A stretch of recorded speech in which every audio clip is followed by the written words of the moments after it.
parala parala ora pasyara kara pasyara ki parala pasyara. Terima kasih Yesus. Kami percaya Engkau hadir buat setiap kami. Engkau menolong setiap umat-Mu Tuhan. Terima kasih Bapa. Terima kasih Yesus.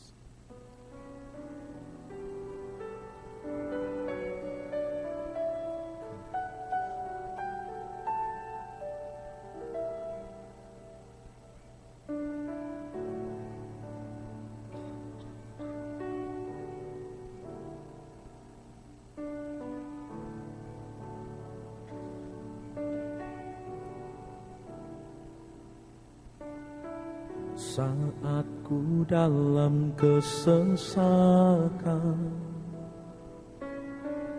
yang ku harap hanya Kau Tuhan.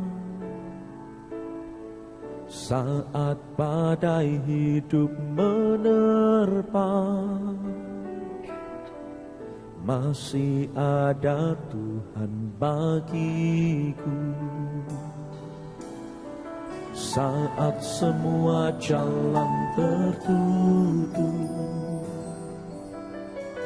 tiada yang sanggup menolong.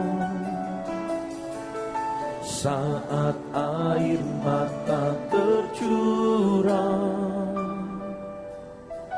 masih ada Tuhan bagi. Mari angkat tangan kita katakan, penolongku hanyalah dirimu, penghiburku hanya Engkau Bapakku, selalu menyertai hidupku. Kau Bapakku yang katakan penolongku. Penolongku hanyalah dirimu, penghiburku hanya Engkau Bapa. Percaya Kau selalu menyertai, selalu menyertai hidupku. Kau Bapakku yang setia. Bapak Ibu katakan, saat ku dalam kesesakan, yang ku harap hanya Kau Tuhan. Saat badai hidup menerpa, katakan masih ada Tuhan bagiku. Saat semua jalan tertutup, tiada yang sanggup menolong. Saat air mata tercurah, dan masih ada Tuhan bagi. Dengan iman katakan, penolongku hanyalah dirimu, penghiburku hanya Engkau Bapakku, selalu menyertai hidupku. Kau Bapakku yang setia, penolongku, penolong.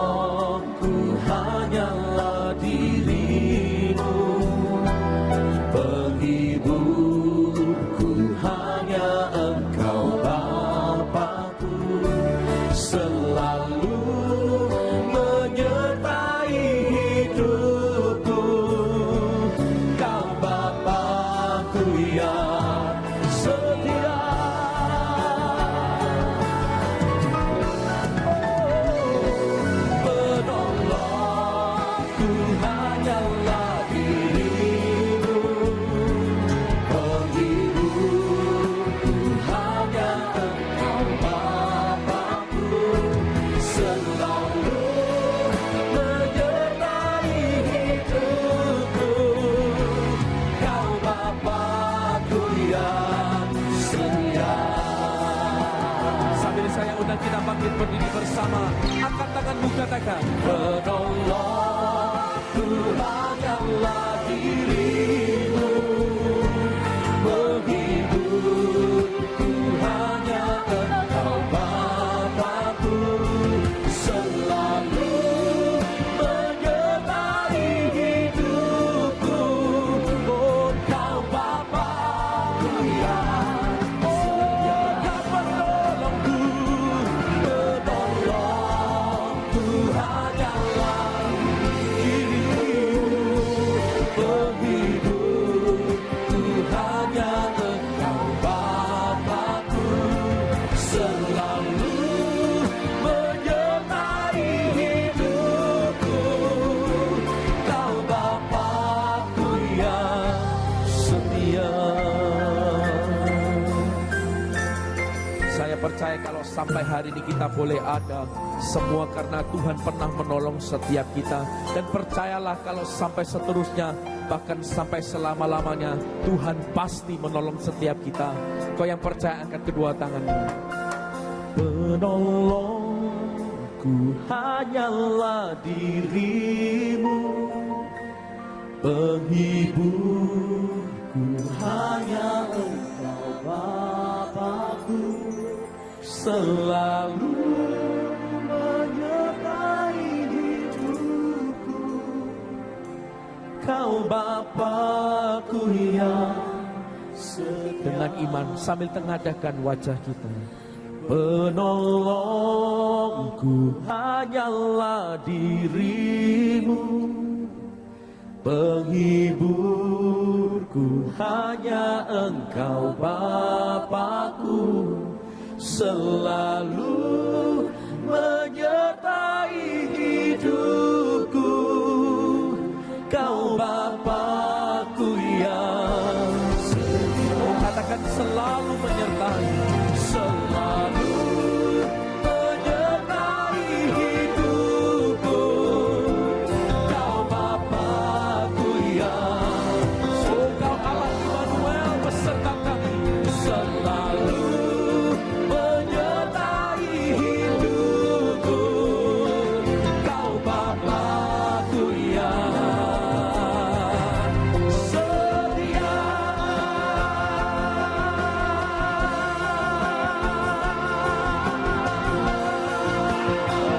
Oh haleluya,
Yesus Tuhan.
Oh, mari berbahasa roh bersama-sama.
Mari tetap berbahasa roh dengan kuat.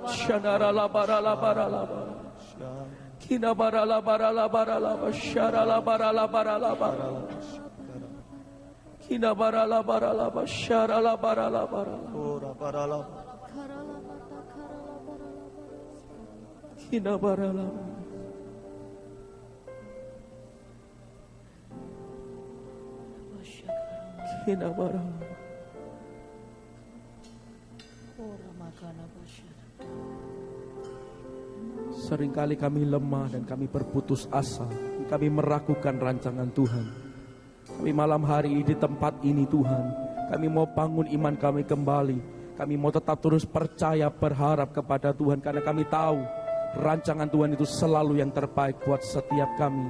Lewati keadaan apapun, kami percaya kalau Tuhan bersama dengan kami, kami aman di dalam lindungan Tuhan. Kau yang percaya, angkat kedua tanganmu bersama. Bersamamu Bapa,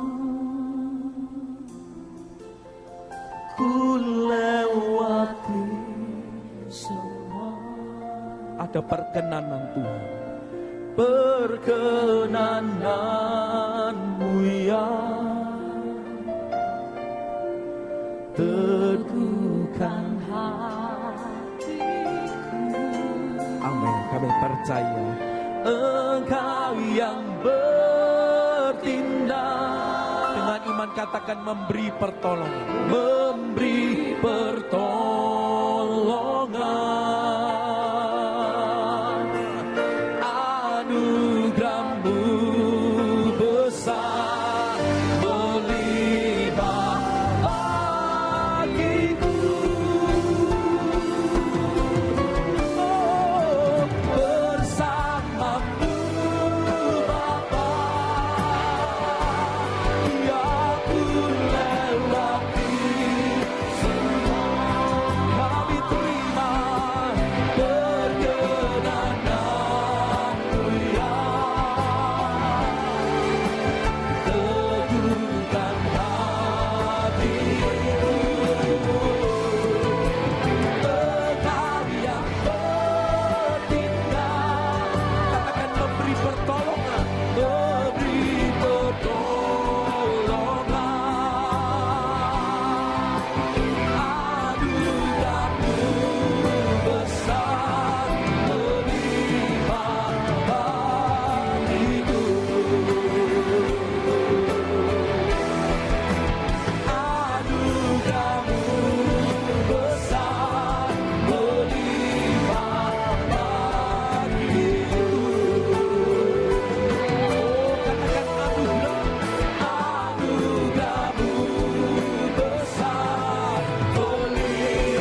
Kami sungguh percaya ada perkenanan dan ada anugerah Tuhan yang kami terima untuk kami boleh menjalani kehidupan kami. Terima kasih dalam nama Tuhan Yesus. Semua kita katakan bersama. Amin. Sorak-sorak yang paling meriah bagi Tuhan kita. Dan kebaikan, kasih setianya selalu melimpah dalam hidup kita.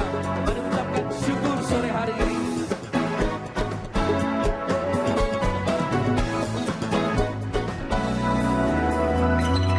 Sama-sama katakan. Masuk gerbangnya bersyukur dengan penuh pujian, bersuka di hadiratnya, nyanyi besarkan agung namanya, puji dan kebesaran kekala, musik dan tarian, semua makhluk di bumi di surga dengan senang hati akan pujian. Sebab Tuhan baik, sebab Tuhan baik, sebab Tuhan baik, anugerahnya kekal selamanya. Sebab Tuhan baik, sebab Tuhan baik, sebab Tuhan baik, anugerahnya kekal selamanya. Sebab Tuhan baik, anugerahnya kekal selamanya.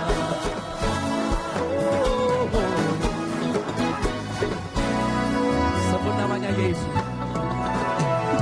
Yesus Kristus Allah Tuhanku, pencipta segalanya. Datang sujud di hadapannya, angkat tanganmu, naikkan pujian, puji dan berbelasan kekala, musik dan tarian, semua makhluk di bumi di surga dengan senang hati. Sebab Tuhan baik, sebab Tuhan baik, sebab Tuhan baik, anugerahnya kekal selamanya.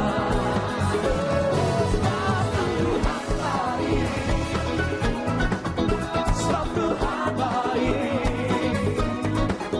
sebab Tuhan baik, anugerahnya kekal selamanya. Sebab Tuhan baik, anugerahnya kekal selamanya.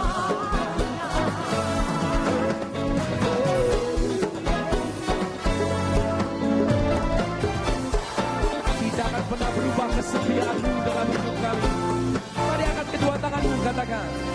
Sebab Tuhan baik, sebab Tuhan baik, sebab Tuhan baik, anugerahnya kekal selamanya. Semua tepuk tangan di atas kepala kita, katakan. Sebab Tuhan baik, sebab Tuhan baik, sebab Tuhan baik, anugerahnya kekal selamanya.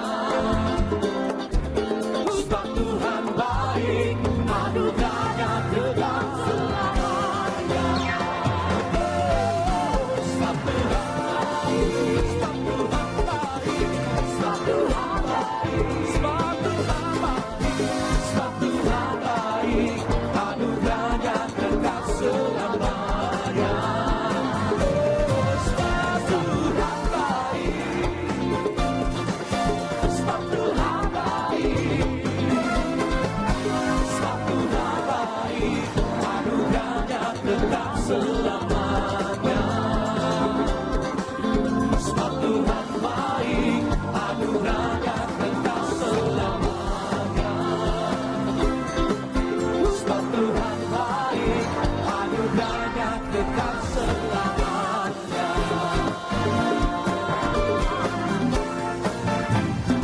Di sorak-sorai kemuliaan bagi Tuhan kita. Haleluya.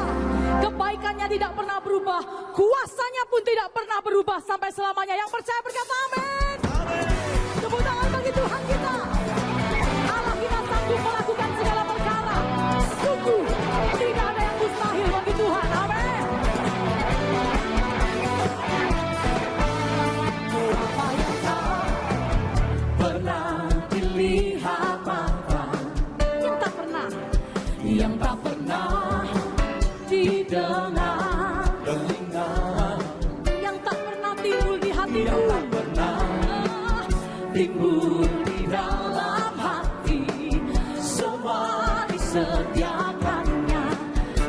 bagi yang mengasihi Dia. Apa yang tak pernah dilihat mata, yang tak pernah didengar telinga, yang tak pernah timbul di dalam semua senjatanya bagi yang mengasihi Yesus. Kita sanggup, semua yang percaya angkat kedua tanganmu. Allah sanggup melakukan segala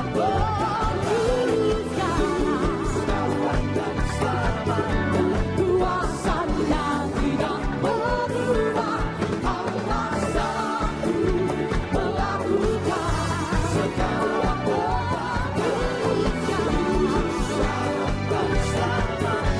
kuasa-Nya tak berubah.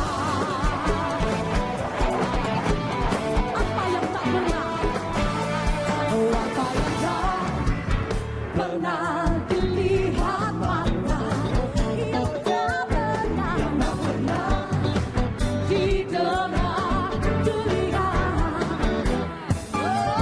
yang tak pernah timbul di dalam hati, semua disediakannya bagi yang mengasihi. Nyanyi dengan lidah, tanganmu katakan, Allah sanggup melakukan segala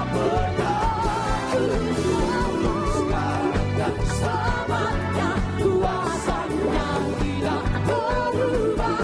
Allah sanggup melakukan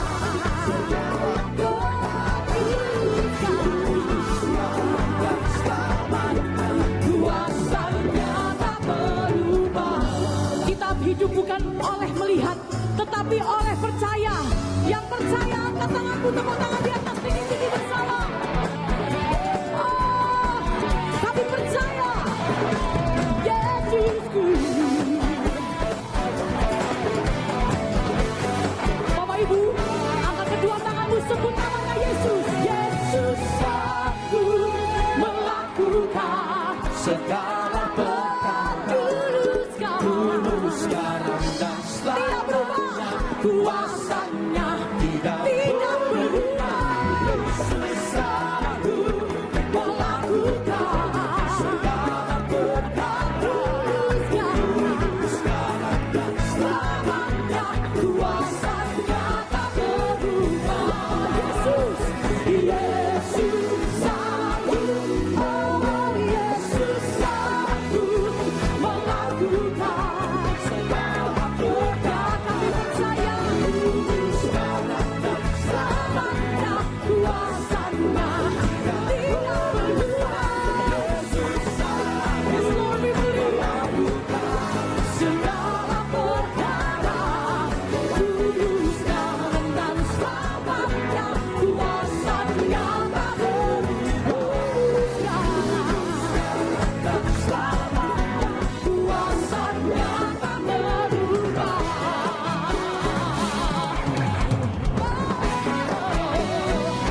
Yang percaya bersorak-sorai bagi Tuhan. Amin. Amin. Silakan duduk kembali Bapak Ibu Saudaraku.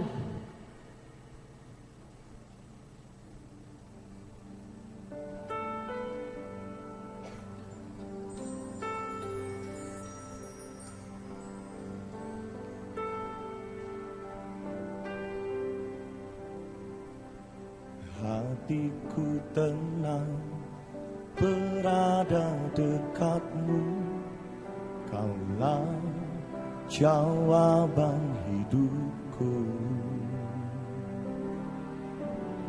Hatiku tenang berada dekatmu, Kau yang pelihara hidupku. Pertolonganmu begitu ajaib, Kau telah memikat hatiku. Di saat aku tak sanggup tanganmu bekerja, pertolonganmu begitu ajaib. Kau telah memikat hatiku, kini mataku tertuju padamu. Ku rasakan kasih-Mu Tuhan. Katakan hatiku, hatiku tenang berada dekat-Mu. Kaulah jawaban hidupku. Hatiku tenang berada dekat-Mu. Kau yang pelihara hidupku. Pertolongan-Mu begitu ajaib. Kau telah memikat hatiku. Di saat aku tak sanggup lagi, di situ tangan-Mu bekerja. Pertolongan-Mu begitu ajaib. Kau telah memikat hatiku. Kini mataku tertuju padamu. Ku rasakan kasih-Mu Tuhan. Pertolongan-Mu begitu ajaib. Kau telah memikat hatiku. Di saat aku tak sanggup lagi, di situ tangan-Mu bekerja. Pertolongan-Mu begitu ajaib. Kau telah memikat hatiku. Kini mataku tertuju padamu. Ku rasakan kasih-Mu Tuhan. Mari saya undang kembali, kita bangkit berdiri Bapak Ibu Saudaraku. Pertolongan-Mu begitu ajaib. Kau telah memikat hatiku. Di saat aku tak sanggup lagi, di situ tangan-Mu bekerja. Pertolongan-Mu begitu ajaib. Kau telah memikat hatiku. Kini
hari ini berapa banyak kita yang percaya ada pertolongan Tuhan yang disediakan buat setiap kita. Amin. Saya rindu saksi sejenak buat Bapak Ibu Saudaraku yang hadir di tempat ini. Saya sudah ditolong oleh Tuhan di anak saya yang kedua.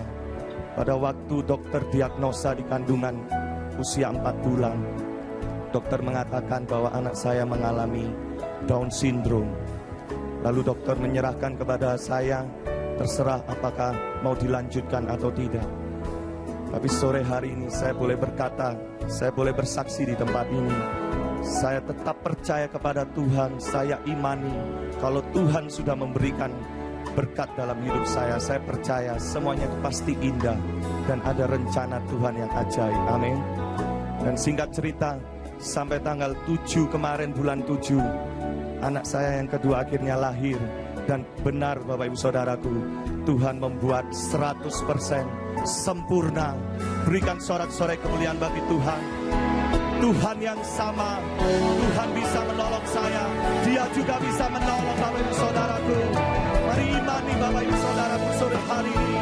Terima pertolongan yang ajaib, terima pertolongan yang baru dari Tuhan. Jadi dengan imanmu, pujikan lagu ini bersama, katakan, pertolonganmu begitu ajaib, telah memikat hatiku. Di saat aku tak sanggup lagi, di situ tanganmu menjamah. Pertolonganmu begitu ajaib, telah memikat hatiku. Kini mataku tertuju padamu, ku rasakan kasih-Mu Tuhan. Kini mataku tertuju padamu, kini mataku tertuju padamu, kini mataku tertuju padamu, ku rasakan kasih-Mu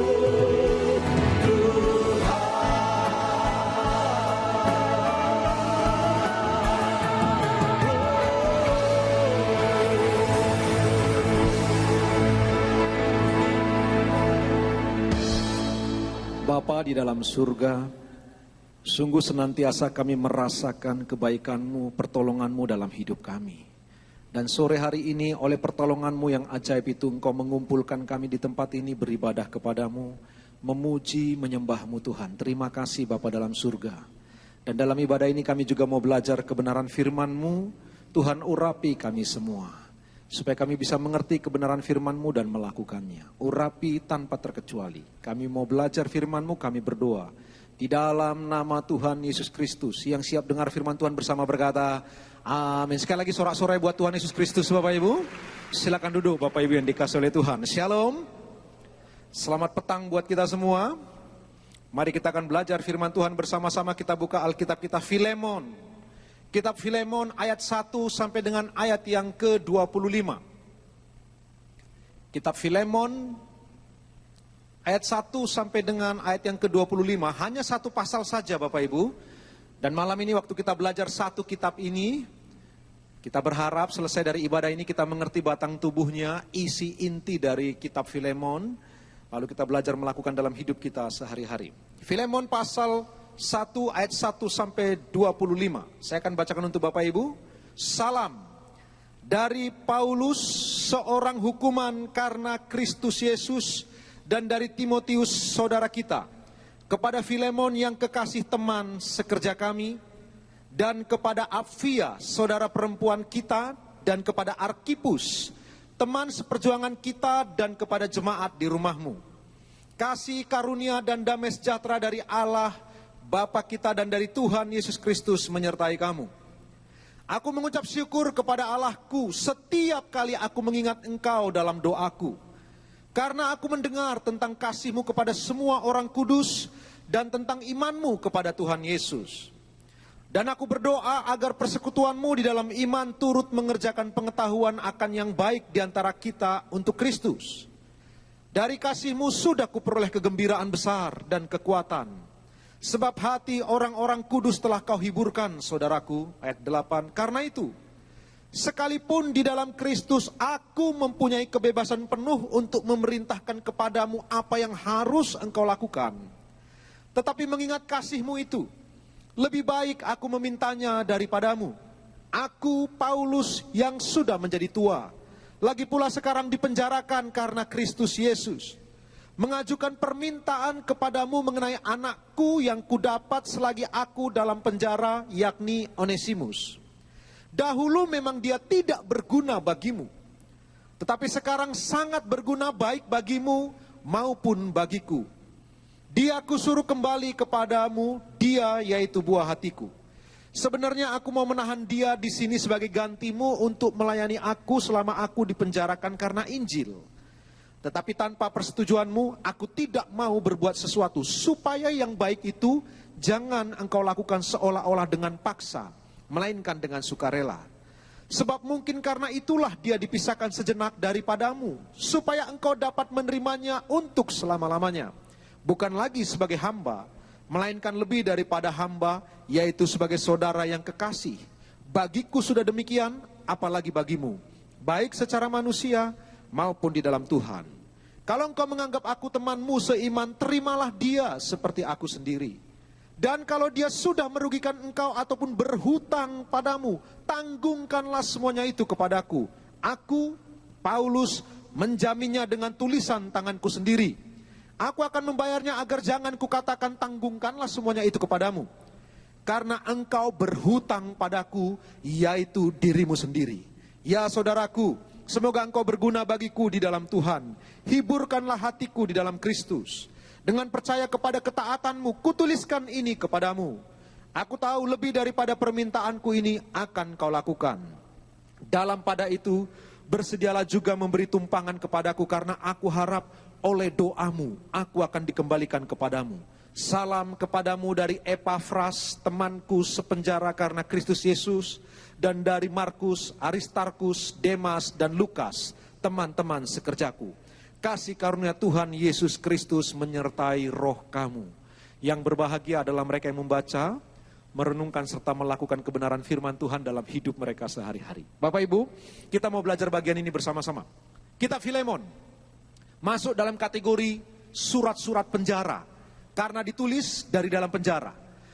Dan kitab ini sangat pribadi, oleh karena ditulis oleh Rasul Paulus dan ditujukan kepada satu pribadi, bukan kepada sekelompok orang atau gereja Tuhan di Kolose, tetapi kepada satu pribadi yang bernama Filemon. Bapak Ibu yang dikasihi oleh Tuhan, Filemon adalah seorang kaya yang sangat terkenal di lembah Likus. Di lembah itulah ada satu kota namanya kota Kolose. Di kota Kolose itu ada gereja.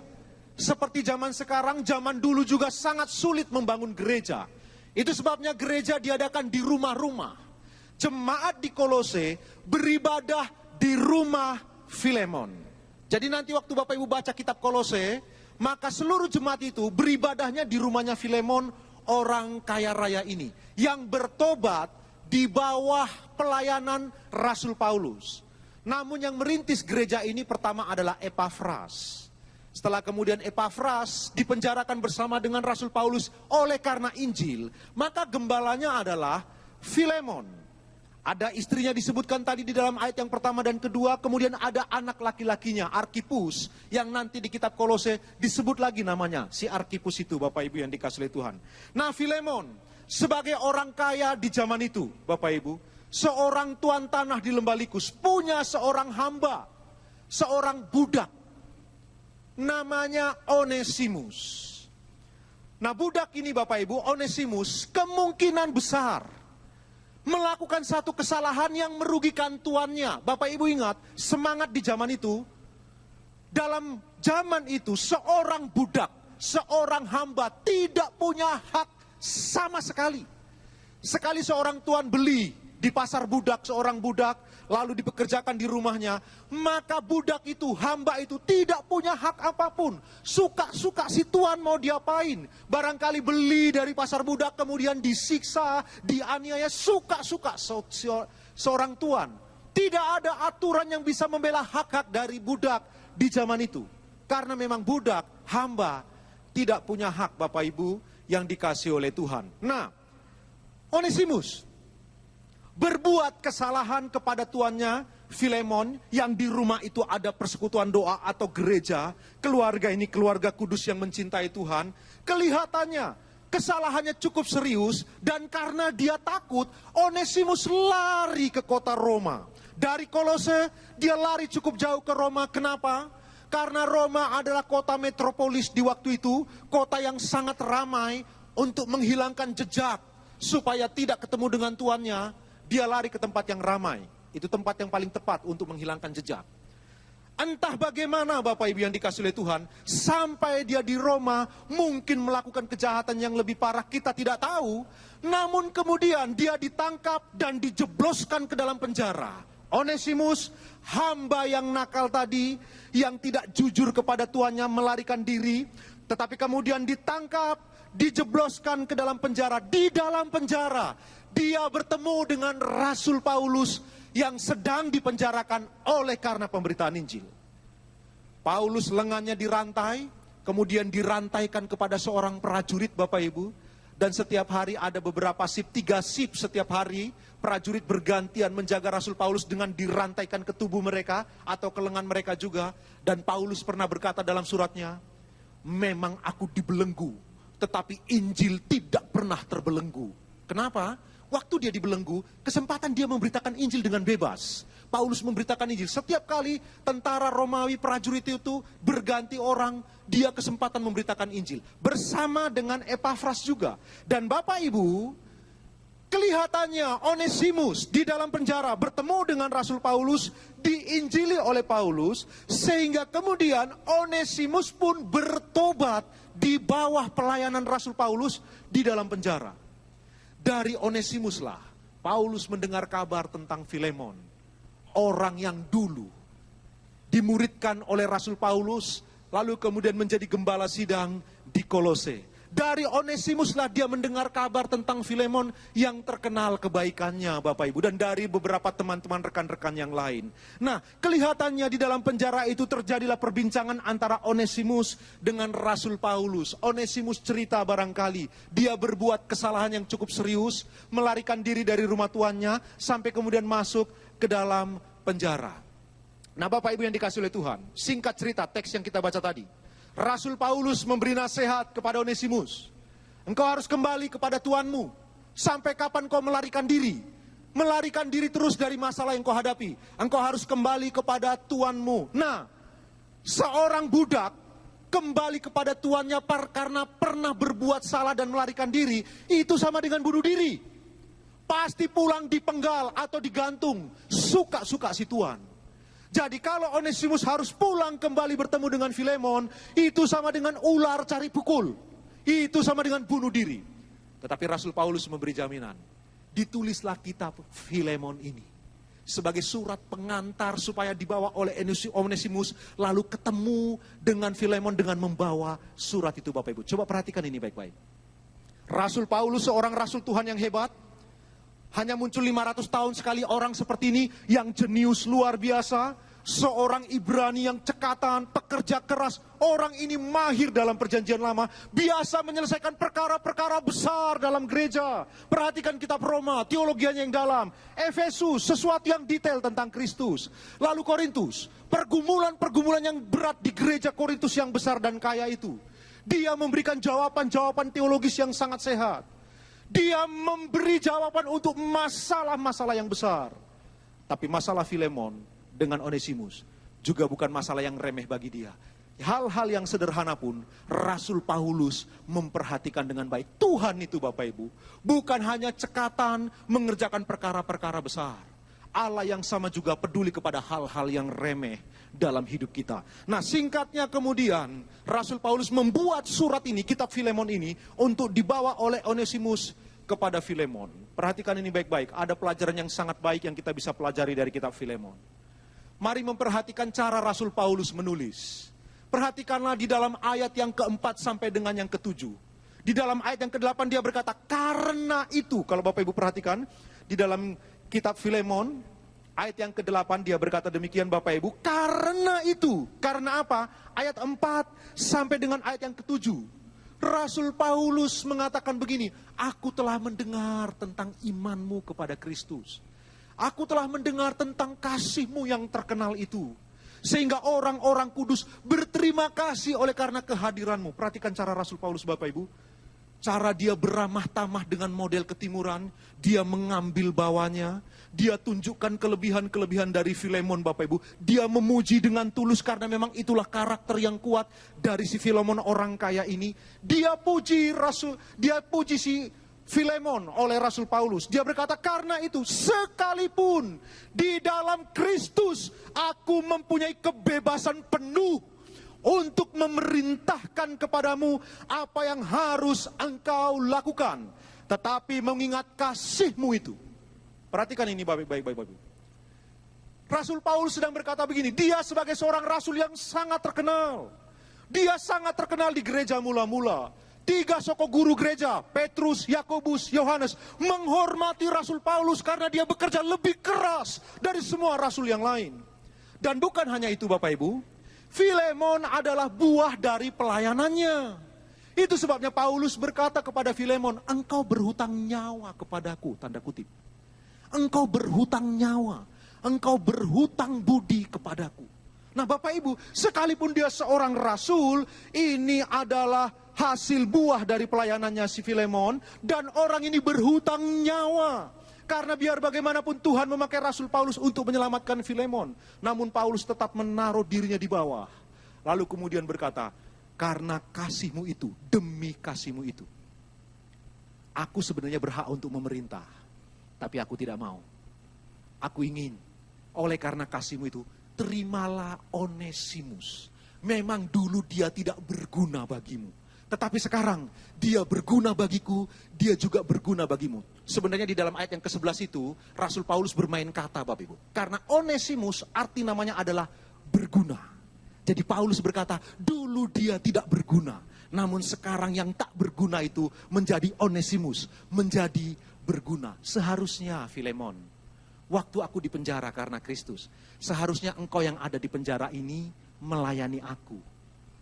Tetapi Onesimus dipisahkan sebentar dari engkau, supaya dia ada di sini dan kelak akan kembali kepadamu. Engkau menerimanya bukan lagi sebagai seorang hamba, namun sebagai saudara di dalam Kristus. Seharusnya engkau yang ada di sini melayani aku. Engkau berutang budi dan berutang nyawa, tapi dikirim Tuhan dia sebagai penggantimu untuk melayani aku di sini. Tolong terima dia. Kalau karena perbuatannya ada sesuatu yang dirugikan daripadamu, tanggungkan itu kepadaku. Aku, Rasul Paulus, menuliskan dengan tanganku sendiri. Aku sebagai jaminan. Kalau ada hutang piutang atau apapun yang membuat engkau rugi, aku yang menggantikannya. Perhatikan ini Bapak Ibu, cara Rasul Paulus memberikan keterangan kepada Filemon. Dia menaruh dirinya di bawah, merendahkan dirinya, lalu memuji Filemon Bapak Ibu yang dikasihi Tuhan. Itulah keramah tamahan timur. Itu budaya timur yang sehat, yang baik Bapak Ibu yang dikasihi Tuhan. Dengan ketulusan, mau merendahkan diri satu dengan yang lain. Tetapi pada sore hari ini, waktu kita dengar kebenaran firman Tuhan ini, apa yang kita bisa pelajari dari kitab Filemon? Ada 4 hal dengan cepat saya ingin berbagi Bapak Ibu. Ada 4 hal yang kita bisa belajari dari kitab Filemon ini. Yang pertama Bapak Ibu, perhatikanlah. Waktu Onesimus disuruh kembali kepada Filemon di zaman itu adalah tidak lazim seorang tuan mengampuni seorang budak. Sekali budak berbuat salah, apalagi mencuri dan merugikan, lalu melarikan diri, hukumannya mati. Jadi tidak lazim seorang tuan mengampuni hamba atau budak. Tetapi perhatikan Filemon, orang kaya dermawan ini yang sangat rohani. Dia mengampuni Onesimus. Dari mana kita tahu? Bukankah kitab Filemon tidak mencatatnya? Kalau kita melihat setelah Filemon ditulis, Rasul Paulus berkirim surat kepada jemaat di Kolose yang ada di rumah Filemon. Ingat Bapak Ibu, jemaat di Kolose beribadah di rumah Filemon. Perhatikan Paulus menulis surat ini kepada jemaat di Kolose dalam Kolose pasal 4 ayat yang ke-9. Kolose pasal yang ke-4 ayat yang ke-9, firman Tuhan berkata demikian. Ia kusuruh bersama-sama dengan Onesimus, saudara kita yang setia dan yang kekasih, seorang dari antaramu. Perhatikan. Jadi Paulus menulis kepada jemaat di Kolose. Dia sebutkan nama Onesimus. Kalau begitu, Onesimus sudah pulang ke Kolose. Lalu kemudian dia bertemu dengan Filemon, tuannya yang sekaligus adalah gembala sidang di sana.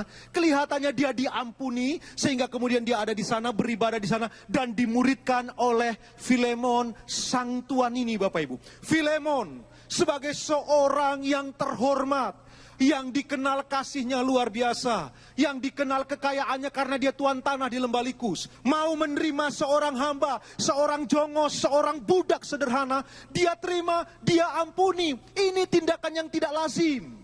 Karena itu pelajaran yang pertama Bapak Ibu, ingatlah kasih Kristus adalah dasar dari pengampunan. Darah Kristus, tubuh dan darahnya, yang nanti kita akan bersentuhan kembali dalam sakramen perjamuan kudus. Itu adalah dasar bagi pengampunan. Ini hal yang tidak lazim, tetapi karena Filemon tahu, dia pun telah diampuni oleh kuasa darah Kristus. Dia harus mengampuni hambanya yang berlaku curang, hambanya yang berlaku tidak benar. Dia mengampuni. Jadi kasih Kristus harus menjadi dasar, menjadi landasan untuk kita mengampuni sesama. Bapak Ibu, sore hari ini, saya tidak tahu ada berapa Onesimus dalam hidupmu. Barangkali ada orang-orang seperti Onesimus yang mengganggu kehidupanmu. Dia mungkin bawahanmu, dia orang yang ada di bawah otoritasmu.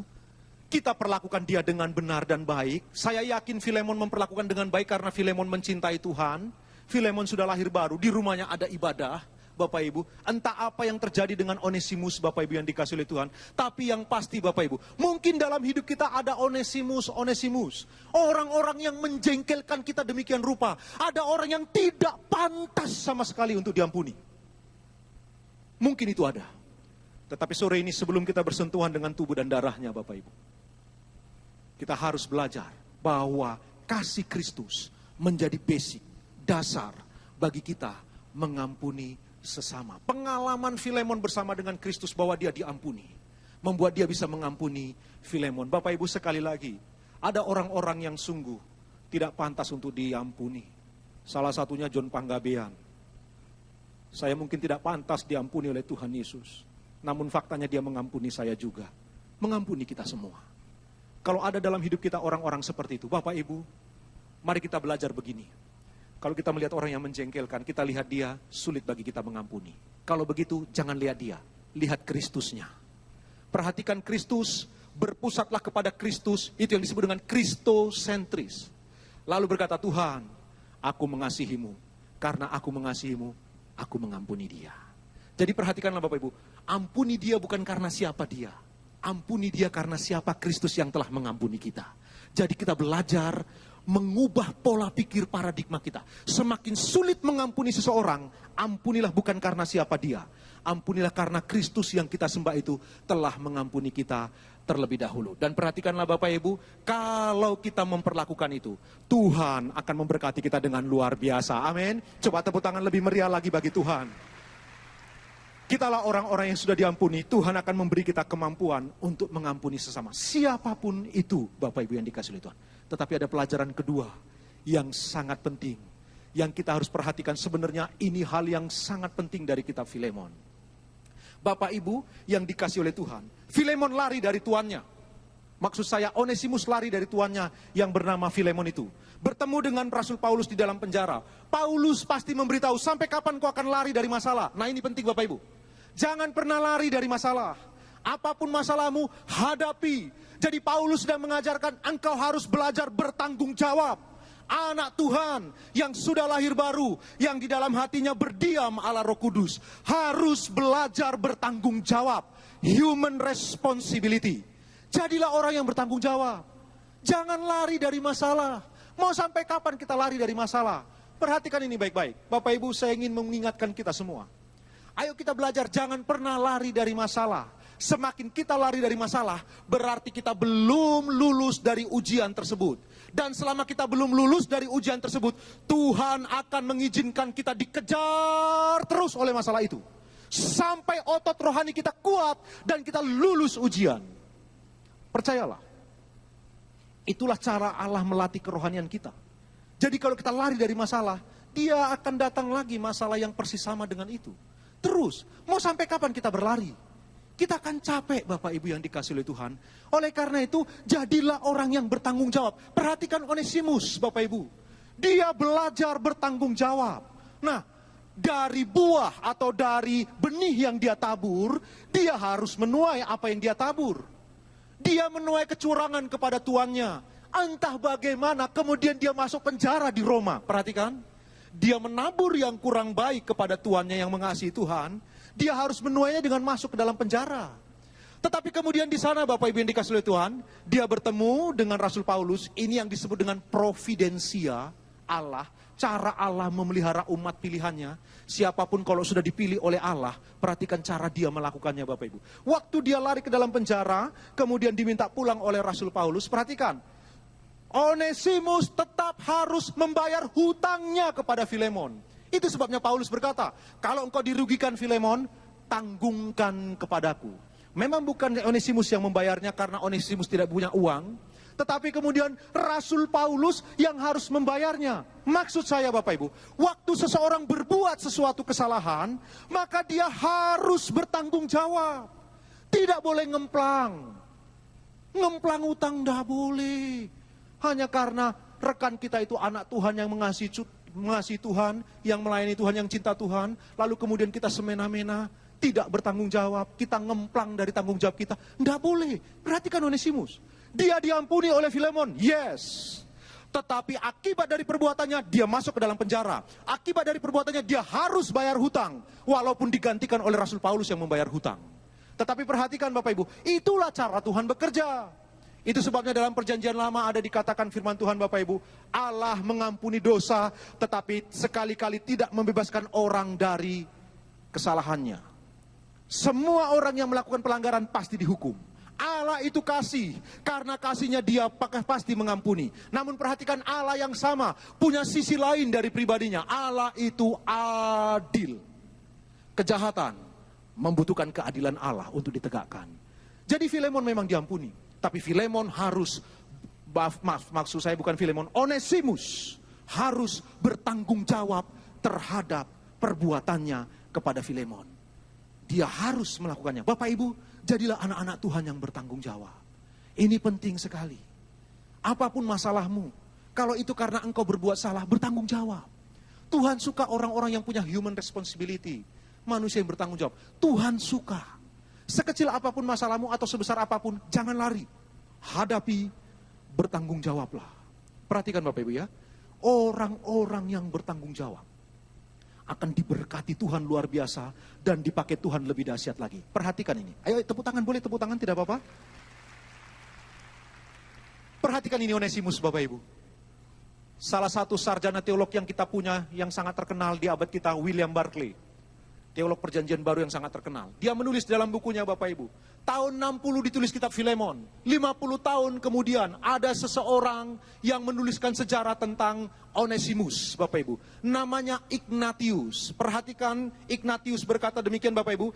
Ia menyebutkan bahwa Onesimus adalah bishop, uskup di kota Efesus. Di Indonesia ada satu gereja namanya Gereja Metodis. Pemimpin tertingginya disebut bishop. Uskup Bapak Ibu yang dikasih oleh Tuhan. Nah, Onesimus, seorang budak yang berbuat kesalahan, masuk ke dalam penjara, diminta oleh Paulus untuk bertanggung jawab. Lalu kemudian belajar bertanggung jawab, pulang kembali minta ampun kepada tuannya. Lalu di sana dibimbing oleh Filemon kelihatannya Bapak Ibu. Lalu kemudian Onesimus ini dari seorang budak sederhana. Sejarah mencatat, dia menjadi bishop di Efesus. Lalu tradisi mencatat. Kemudian Onesimus ini mati syahid dalam pemerintahan Kaisar Domitian. Dia menjadi salah satu tokoh iman dari gereja mula-mula. Dari seorang budak biasa, tetapi belajar bertanggung jawab di hadapan Tuhan waktu berbuat kesalahan. Menjadi seorang bisop yang luar biasa di Efesus, bahkan kemudian mati martir. Namanya dikenang sebagai salah satu tokoh iman, gereja mula-mula. Bapak Ibu, apa pelajarannya? Belajar bertanggung jawab. Percayalah waktu engkau belajar bertanggung jawab di hadapan Tuhan, kecil atau besar perkara yang kau hadapi, engkau bertanggung jawab, maka Tuhan akan mempercayakan lebih lagi, engkau akan diberkati dan dipakai Tuhan luar biasa. Amin. Yang percaya sorak-sorai buat Tuhan, Bapak Ibu. Seorang budak sederhana menjadi salah satu tokoh gereja. Bapak Ibu, saya paling suka bersaksi tentang hal ini, karena ini persis sekali dengan konteks yang saya sharingkan. Bapak Ibu mungkin pernah mendengar kesaksian ini. Ada seorang hamba Tuhan terkenal, 20-an tahun lebih yang lalu, dia punya seorang pendoa syafaat, seorang bapak, seorang pendoa syafaat sekaligus full timer di satu gereja di luar negeri sana. Dia punya istri dan punya 2 anak.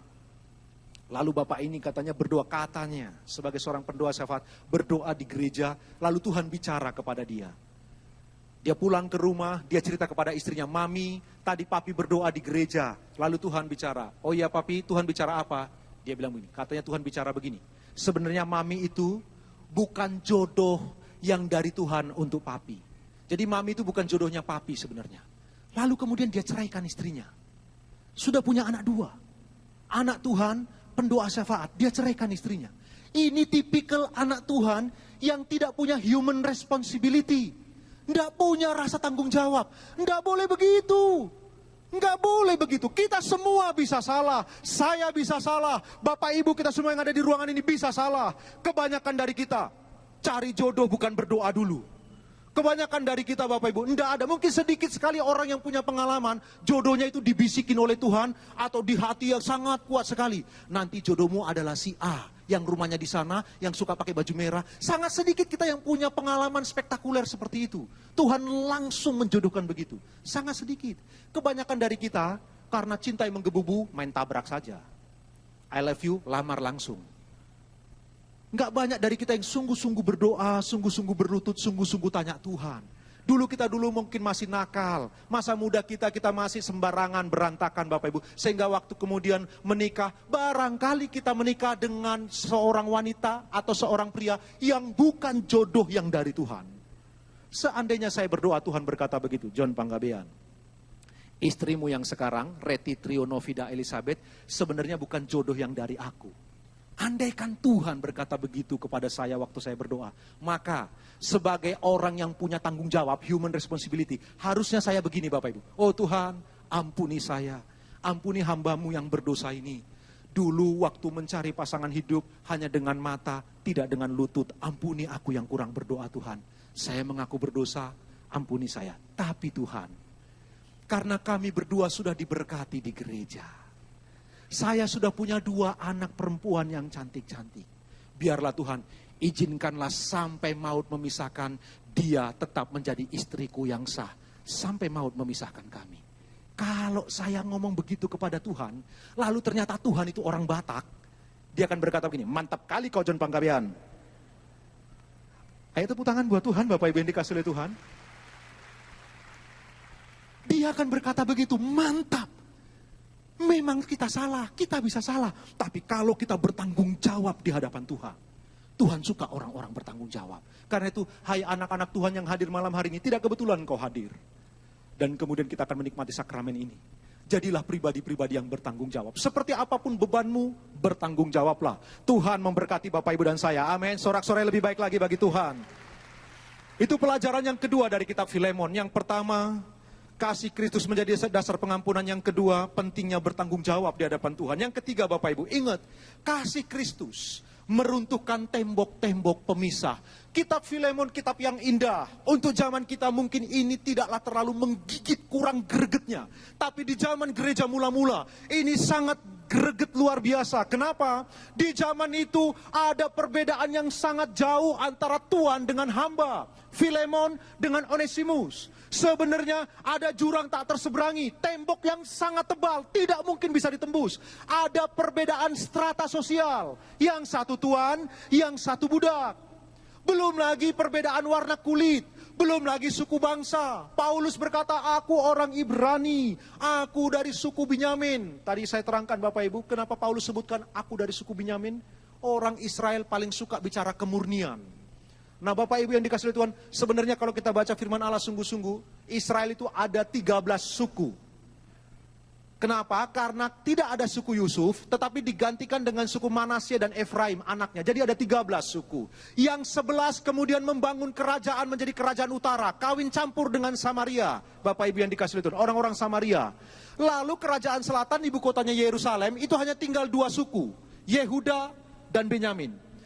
Ini 2 suku yang murni, yang tidak tercemar. Itu sebabnya 11 suku ini disebut sebagai suku yang terhilang. Rasul Paulus berkata, aku dari suku Benyamin. Maksudnya, aku murni.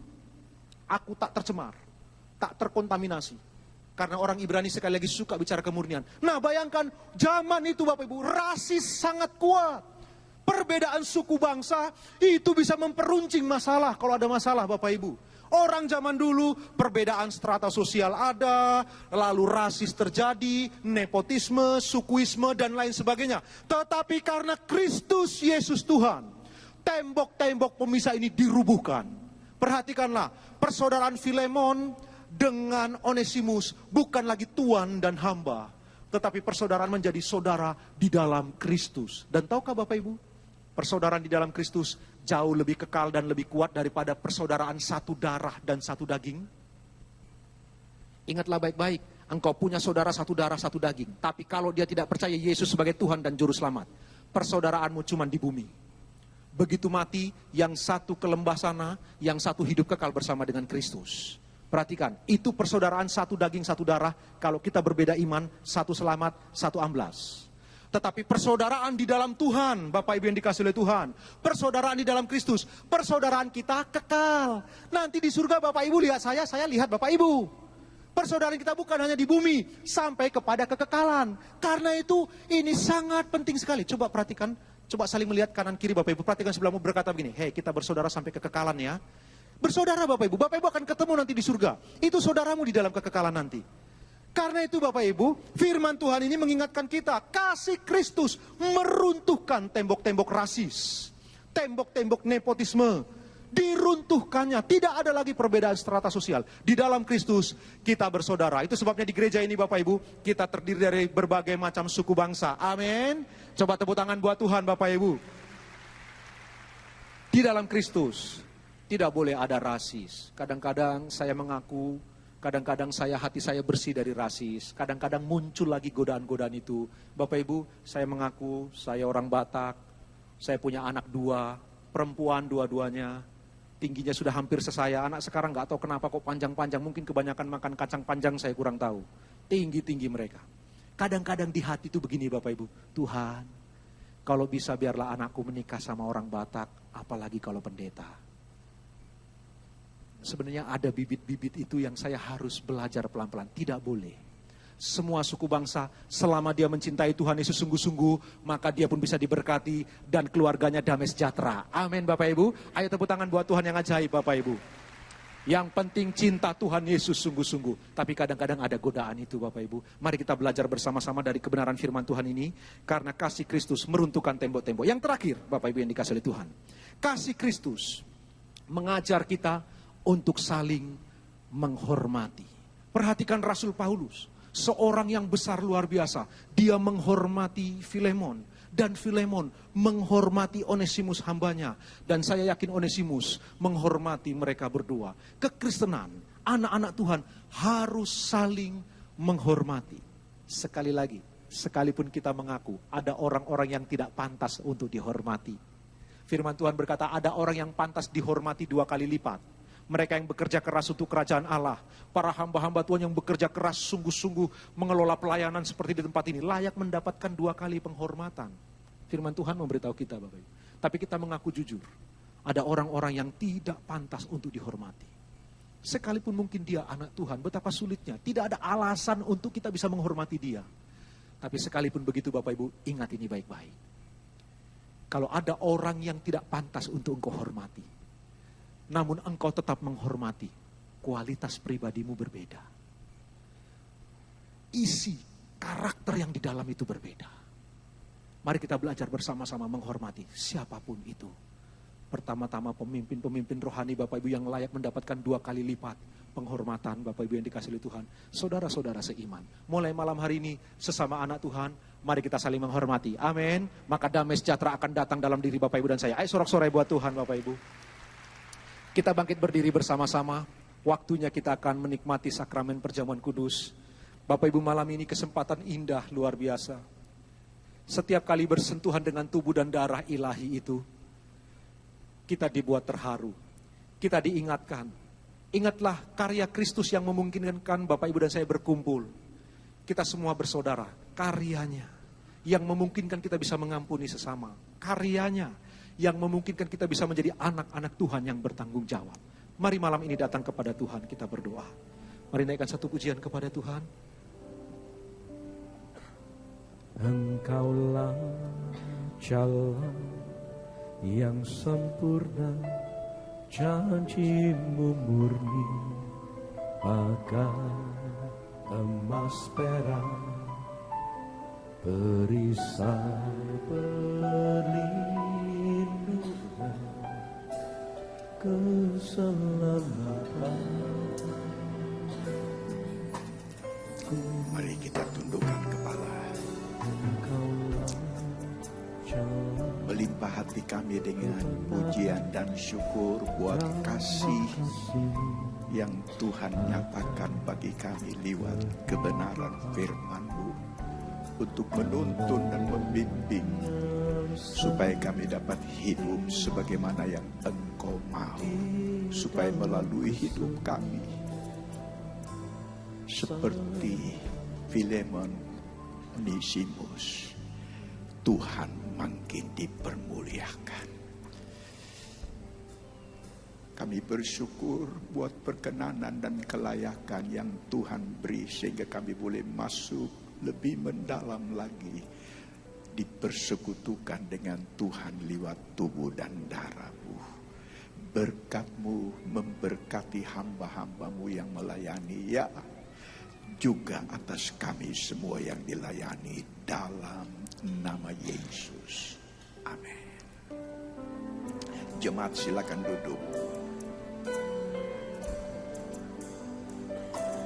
Engkaulah jalan yang sempurna, janjimu murni, bagai emas perak, perisai perlindungan, keselamatan.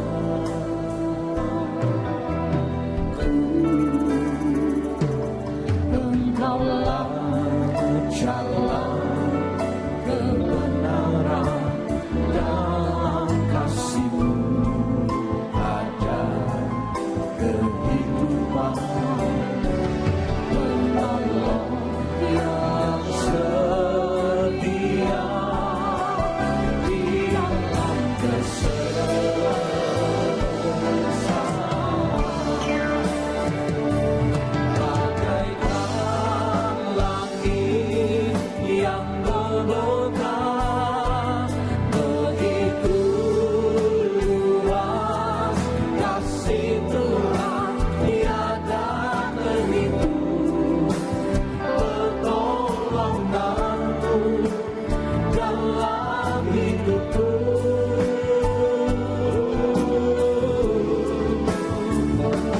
bagaikan dalamnya samudra, begitu dalam kasih Tuhan tiada terhitung. Kesetiaan-Mu dalam hidupku.